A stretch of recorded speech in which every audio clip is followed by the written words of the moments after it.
বাসযোগ্য রাজধানী বিনির্মাণে দখল ও ভরাট হয়ে যাওয়া খালগুলো উদ্ধার করে ব্লু নেটওয়ার্কের আওতায় নিয়ে আসা হবে বলে জানিয়েছেন পরিবেশ ও পানি সম্পদ মন্ত্রণালয়ের উপদেষ্টা সৈয়দা রিজওয়ানা হাসান।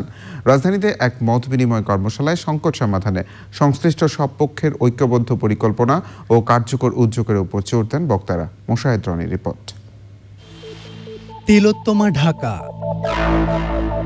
সপ্তম শতকে গোড়াপত্তন হওয়া এই জনপদে নগরায়ণ শুরু ১৬০০ সালে। সভ্যতার অগ্রযাত্রায় যতই আধুনিকতার সংস্পর্শে এসেছে ততই হারিয়েছে জীববৈচিত্র্য আর সবুজ।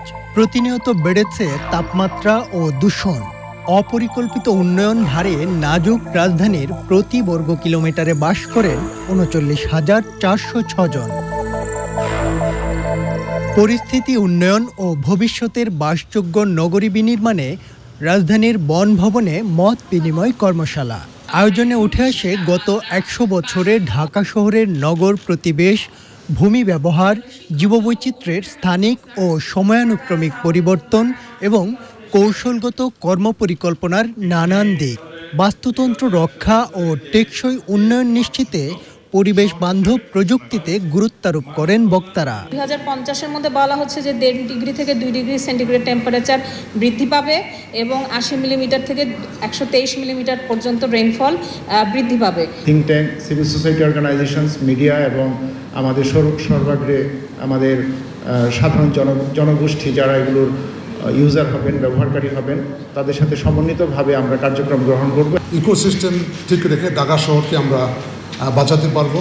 যেহেতু অনেক বৈষম্য হয়তো বা ছিল এখানে, আমাদের নির্মাণ বিধিমালা এগুলো আমরা ঠিক করছি এবং অতি সত্বর আমরা চেষ্টা করব এগুলা ইভেন ওপেন সোর্সে আমরা দিব, সবার মত নিব এবং সবার যেভাবে ভালো হয় সেভাবে আমরা এই বিধিমালাগুলো ঠিক করব। শুধু প্রশাসনিক উদ্যোগই নয়, টেকসই উন্নয়ন নিশ্চিতে জনসাধারণের সার্বিক সচেতনতা ও সম্পৃক্ততা জরুরি বলে মনে করেন পরিবেশ উপদেষ্টা। 53 বছরে যেটাকে আমরা পরিকল্পিত উপায়ে অপরিকল্পিত উপায়ে আইনের প্রয়োগ না করে একেবারে অবসবাসযোগ্য করে দিয়েছি, সেটাকে বাসযোগ্য করাটা সহজ বা এই 1, 2, 3, 4 বছরের 5 বছরের সম্ভব তা কিন্তু আমি কোনোভাবেই মনে করছি না। কাজে কিছু কাজ আশু করাটা জরুরি।